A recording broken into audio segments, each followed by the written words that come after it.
This is a game about smashing your body into hard surfaces until it no longer is. Welcome to Keep Leapin, a parkour rage climber all about momentum and flow. And yeah, there's quite a bit of this. And probably some of that. You are Harry, this little guy, and your task is to somehow make it out of this giant interconnected level. If this game looks easy right now, don't be fooled.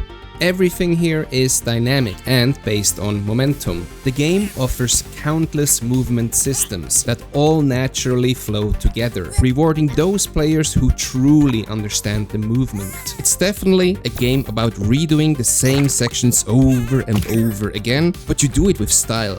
Once you find your rhythm, you cannot be stopped. And yeah, it's definitely a game about emotions too. I have been silent on the game for about a year now. It's time to recap all of the things I have been working on. And warning, it's gonna be a bit messy. There is a lot of things I've been working on. So no time to waste, let's go. I think the best way to start is to go back and see where the last video a year ago left off. Back then I introduced these bumpers that knock Harry around when he touches them. They were initially just meant as a hazard, something to punish players. At the same time, they are just way too useful for building and maintaining momentum. They just work so well with all of the other game mechanics that at this point they are integral to the entire experience. Anyways, after I published the last video almost a year ago, I started to work on a gliding mechanic. I coded the entire gliding behavior, like the physics, from scratch, and I'm actually fairly proud of how it turned out. Probably not exactly scientifically accurate, but I think it's fun to use. Around the same time, I had the idea for a video. Essentially, I would build a custom level, which I and perhaps the best Keep Leapin player in the world at the time, Conrad, both tried to speedrun as fast as possible and see who got the better time. And looking at this footage now, I realized that I added yet another mechanic, in this case these super jump tokens. I also started experimenting with this flip ability. And this flip ability is now an absolute core feature of the entire game. Sorry, I got off track there. Yeah, the speedrunning challenge, it never actually got to see the light of day. But I really did build an entire level, and that level included all of these new mechanics like the flip. And we're not even done here, because at that point where I was building this speedrun level, I also suddenly had this genius idea to limit how often you can boost. I figured that a boost management system would add extra depth, but it just sucked. The game really is the most fun when you're moving, so this was a terrible design decision, and of course it is no longer in the game. And to finish this part of the story, I can say that I managed to get somebody to play this level. This level had so many new mechanics and I really needed some feedback. But because I specifically designed this level for like the best player in the world, I couldn't just ask anyone. Richard here, which is objectively a very cool name, really helped me out by stepping up and trying the game. Rich, if you're ever watching this video, thanks man. So, what was I up to once all of this was done? Well, judging by my own footage, I started to work on yet another mechanic. These are thrust fields, and when you pass through one of them, they will apply a certain force. And while they may look like they do a similar thing like the bumpers, they're really just for different use cases. And they also handle momentum very differently. Next, I added something that I felt it was missing from the game since forever. In the older versions of the game, when Harry fell over on his face, nothing actually happened. Look at him, he kinda looks squishy, right? So I had to change that. And honestly, it just felt right. And it got me thinking, are there other ways to incorporate his head into the game? And that's when I asked myself, how cool would it be if you could roll on the floor? Right from the get-go, this felt like this is what Keep Leapin is about. But why stop there? Why just roll on the floor if you could also roll on the wall. Before that, my game had somewhat of a unique way of wall jumping. The wall rolling mechanic is a much more elegant solution to add vertical movement. I absolutely love these rolling mechanics. Even though it is disguised as a rage game, Keep Leapin has always been about flow. That's why I think that even the older versions of the game that honestly they just look so clunky now, they still manage to capture this flow feeling. When this game starts cooking, it's like cooking.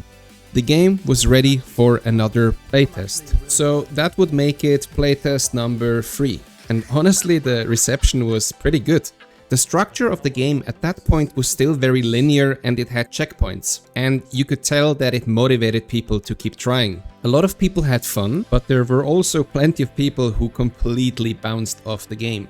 Oh man, there is so much information in this video. It's really dense, but I just never stopped working on the game. And I gotta be honest, sometimes it really takes a toll on me. I mean, obviously nobody's forcing me to continue. I just feel so alone in this sometimes. I think a lot of indie developers have that because nobody cares about our games as much as we do. And if you want people to care, you have to make a game that actually appeals to them. What I'm making is a niche game. I learned so much from this already. Even if I would decide to abandon the game now, I would still consider it as a win. Something you don't know about me, but because of game development, I found my joy for programming. And because of that, I was able to do like a master thesis that required programming. Something I never thought I was gonna do. And not just that, now that I've actually finished my psychology master, to be honest, I'm trying to transition into the tech industry. I know, bad timing and all with AI, and yeah, it's really hard at the moment, but still, this game already opened new doors for me. And while the game is definitely progressing and I feel like the end is in sight now, there's still a lot of work. And sometimes I just wonder, is this just a waste of time? And yeah, I think economically speaking, it is. But I don't know. I love how playing this game makes me feel. And yes, I'm the developer, I'm biased as hell. So what? Sometimes when I work on this game, I feel this sense of peace deep inside me that, I don't know, I've been looking for a very long time. Okie dokie, intermission is over. So between the last playtest and now, at the time of recording, I tried a lot of different stuff and I'm just gonna quick fire through all of them. First up, we have these moving platforms. They take me quite a while to get them mostly right and I still don't really like how they feel, so I just probably scrap them for the final game. Next up are these tokens. You just collect them along the way and they also respawn so you can farm them. On the map you find different spots that you can then unlock with these tokens, and those are meant to help you in one way or another. But I do kinda like how they turned out, not gonna lie. I think they're rather satisfying. Windfields have made their way into the game. I think pretty self-explanatory what those do. These are instant recharges for stuff like the flip or the thrust. Oh, what is the thrust, you ask? Oh, well, guess what? It's another mechanic. A very powerful one, actually. Once you unlock it, Harry can like charge up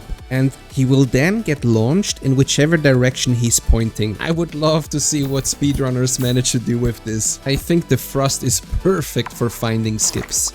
Then we have the flip boost.